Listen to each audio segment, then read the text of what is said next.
O Senhor esteja convosco. Proclamação do Evangelho de Jesus Cristo, segundo Mateus. Naquele tempo, Jesus entrou na barca e seus discípulos o acompanharam. E eis que houve uma grande tempestade no mar, de modo que a barca estava sendo encoberta pelas ondas.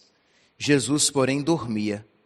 Os discípulos aproximaram-se e o acordaram, dizendo: Senhor, salva-nos, pois estamos perecendo. Jesus respondeu: Por que tendes tanto medo, homens fracos na fé? Então, levantando-se, ameaçou os ventos e o mar, e fez-se uma grande calmaria. Os homens ficaram admirados e diziam: Quem é este homem que até os ventos e o mar lhe obedecem? Palavra da salvação. Caríssimos irmãos e irmãs, o Evangelho de hoje, retirado de São Mateus, o capítulo 8 de São Mateus, nos dá a ocasião de nós refletirmos a respeito daqueles acontecimentos para os quais nós não temos uma explicação clara. Nos dá ocasião de refletirmos a respeito da ação de Deus na nossa vida, quando nós não compreendemos a ação de Deus. Diz aqui, estamos no capítulo 8, diz que Jesus entrou na barca e seus discípulos o acompanharam. Os discípulos entraram na barca porque estavam acompanhando Jesus. Eles estavam seguindo Jesus, porque Jesus entrou na barca, eles entraram também. E Jesus sabia que aquela barca seria submetida, sofreria uma grande tempestade. E Jesus entrou na barca e levou consigo os seus apóstolos. Nós poderíamos aqui nos perguntar, por que Jesus conduziu os apóstolos para a barca, quando Jesus sabia que haveria uma grande tempestade? Jesus poderia ter evitado, mas Jesus entra na barca, com isso atrai para si os apóstolos que entram e vão sofrer aquela tempestade. E Jesus, ele entra na barca e atrai os apóstolos porque ele quer que os apóstolos cresçam na fé e no amor.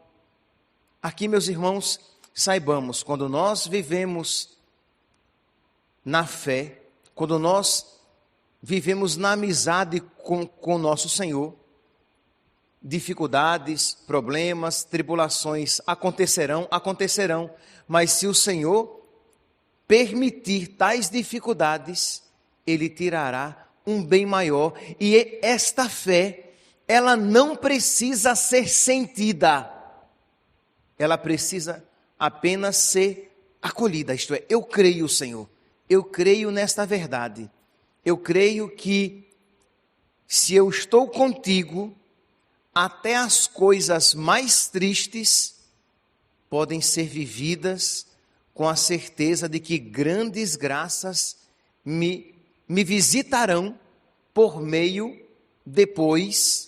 por causa daquela dificuldade. Então isso não é sentimento. O seu coração pode estar atribulado como esta barca agitada pelo vento, mas você, nesta verdade, você crê, você alicerça a sua vida, de modo que no mais profundo da sua alma, você pode encontrar paz, mesmo que ao redor as coisas estejam bem agitadas. Pois bem, então, diz aqui que os apóstolos entram na barca, Jesus os conduz à barca, porque Jesus quer fazê-los crescer na fé e no amor.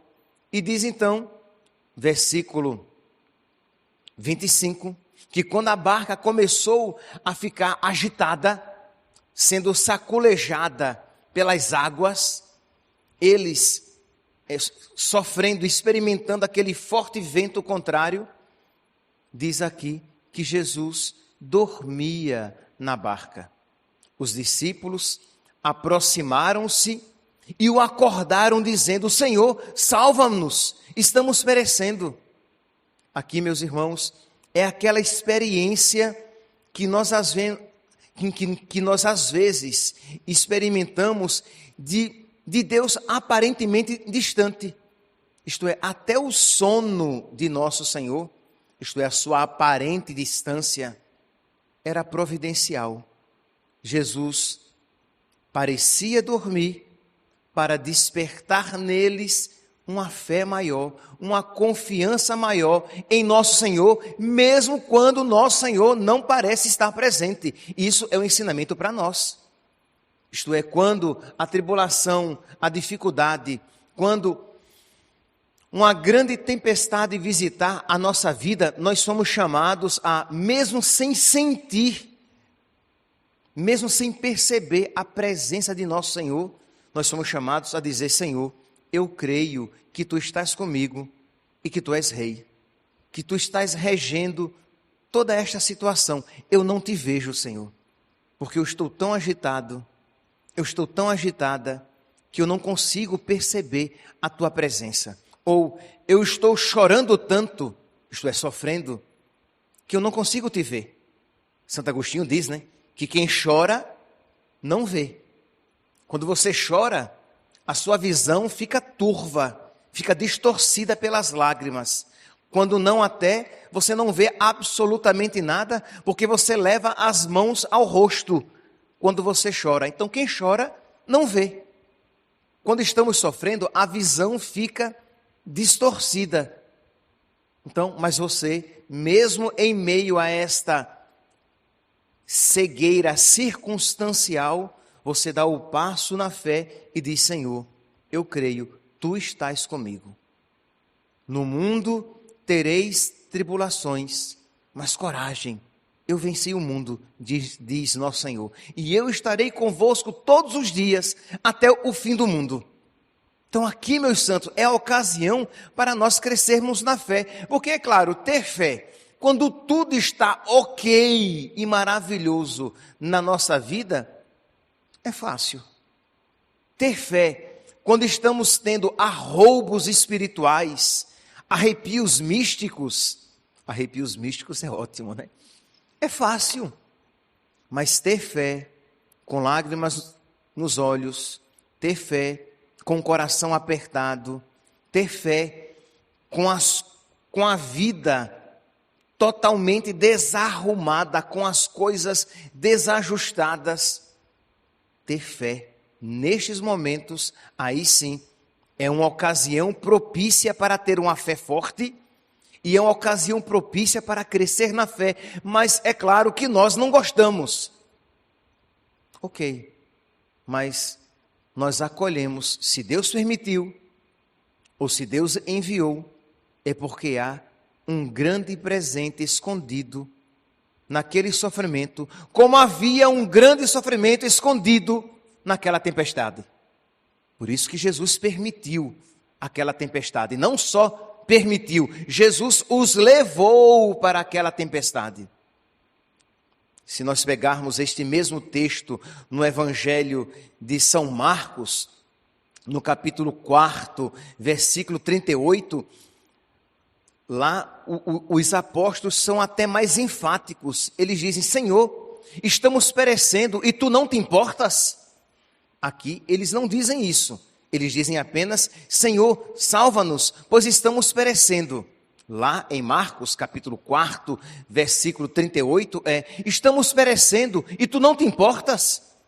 Isto é, pareces Tu que podes fazer alguma coisa, Senhor. Tu não fazes nada. Mas o guarda de Israel não dorme e nem cochila, e o meu Pai trabalha sempre. Deus está sempre agindo. Pode ser que nós não vejamos a sua ação. Pode ser que nós tenhamos a experiência de que Deus não está fazendo nada. Mas, meus santos, Ele nos ama. Ele não vai nos deixar a nossa própria sorte. O meu Pai trabalha sempre. Então o Senhor está sempre trabalhando, está sempre pelejando, está sempre labutando para a nossa salvação. Então não vamos dar a nosso Senhor essa tristeza de quando estamos sofrendo, nós jogamos impropérios na cara de Deus. Começamos a reclamar, a entristecer o coração dele. Não, talvez, muito provavelmente, não sejamos como Santa Teresinha, que quando sofria, ela não queria nem... Melhor, ela queria esconder as suas lágrimas para que Jesus nem as visse. Talvez nós não sejamos como ela. Isto é, nós vamos chorar e vamos deixar nosso Senhor ver que estamos chorando. Mas mesmo com lágrimas nos olhos, nós iremos dizer: Senhor, eu estou sofrendo. Eu estou sofrendo até feio, não estou sofrendo bonito. Mas eu creio em Ti, Senhor. Eu estou sofrendo, Senhor. E eu estou fazendo um papelão nesse meu sofrimento. Mas eu não quero, Senhor, desconfiar do Teu amor. Mas está doendo. Pronto, ok, tá bom. Você vai chorar. Você vai chorar na presença de nosso Senhor. Mas você não vai dar tristeza a Deus, duvidando do amor dele. Você vai dizer: Senhor, eu não compreendo, mas eu creio no teu amor. Não façamos, meus irmãos, não façamos como Santa Marta fez antes de ser santa. Quando Lázaro, seu irmão, morre, ela corre ao encontro de nosso Senhor. Vocês vão encontrar lá em João, capítulo 11, versículo 21. Ela corre ao encontro de Jesus e diz: Senhor, se estivesses aqui, meu irmão não teria morrido. Isto é, nós sempre temos a tendência de achar se Deus estivesse comigo, a desgraça não teria acontecido. Foi mais ou menos isso que Santa Marta disse. Se o Senhor estivesse aqui, meu irmão não teria morrido. Como ele morreu é porque o Senhor não estava aqui.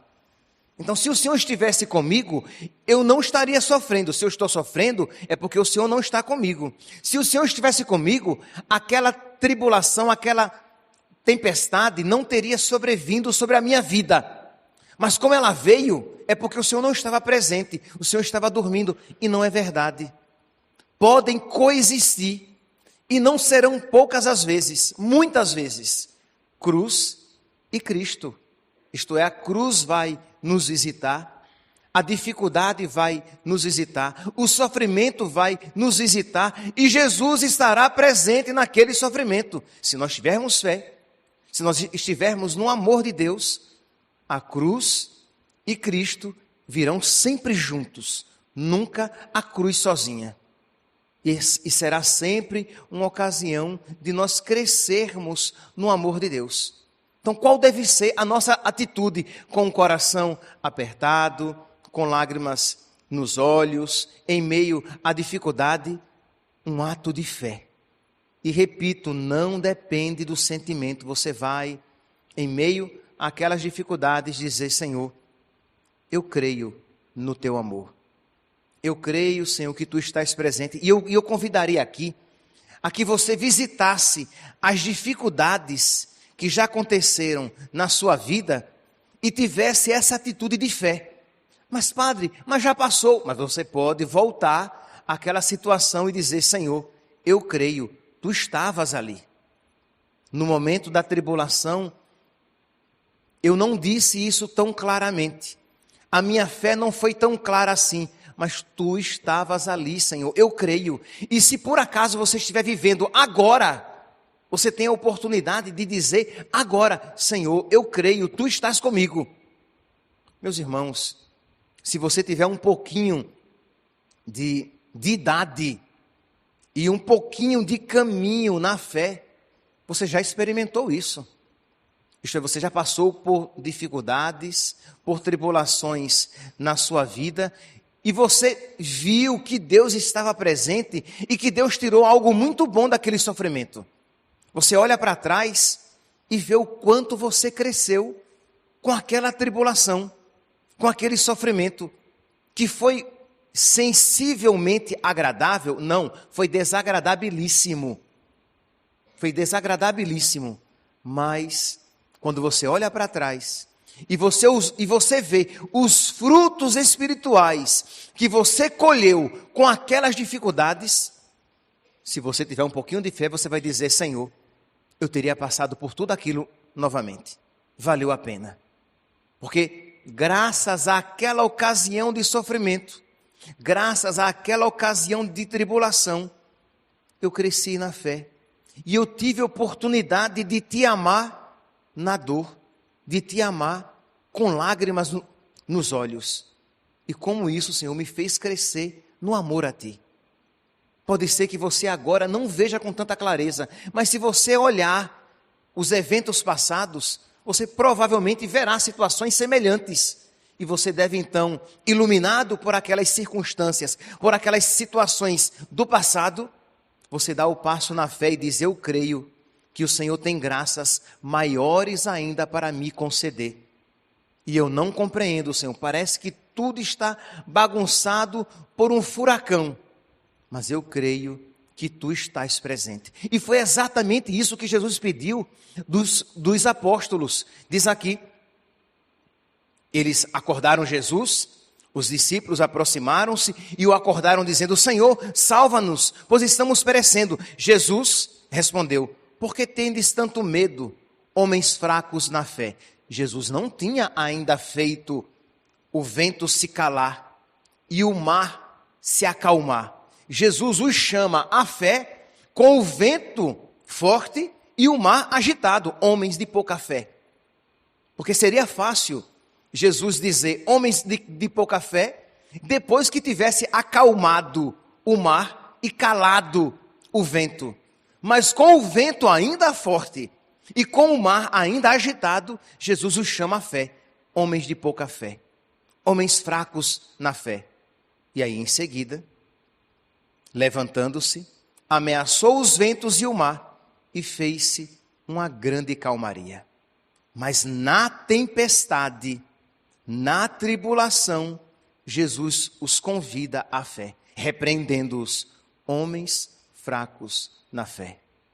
Meus irmãos, peçamos, tenho certeza, meus santos, absoluta, que todos nós precisamos crescer na fé e no amor.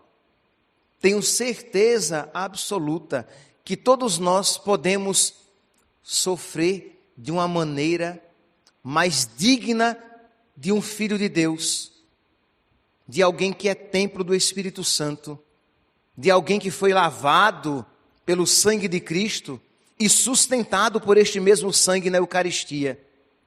Tenho certeza que todos nós podemos sofrer de uma maneira que tal experiência nos conduza a uma fé mais forte, a uma fé mais firme, a um amor mais verdadeiro, a um amor mais profundo. Peçamos a Deus esta graça. E se você estiver passando pela tribulação, agora é o momento favorável.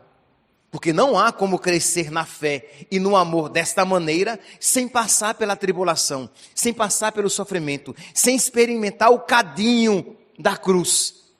Mas se você já estiver passando por isso, eis o momento favorável, eis o dia da salvação, é agora. Peça a Deus.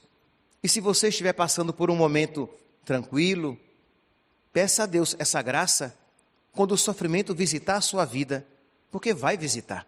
Padre, o Senhor também fica profetizando desgraça. Não estou profetizando desgraça nenhuma. Eu só tenho 2 neurônios, o Tico e o Teco, que são católicos. E eles sabem que na vida tereis tribulações.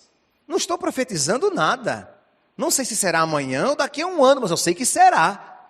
Só se você morrer amanhã. E morrer de morte rápida. Porque senão até o processo de morte será uma ocasião de você expressar a sua fé. E crescer na fé e crescer no amor a nosso Senhor. Então vamos lá.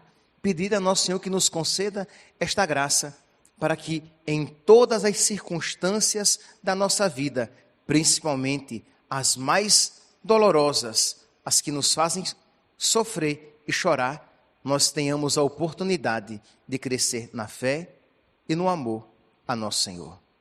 Louvado seja nosso Senhor Jesus Cristo, para sempre seja louvado.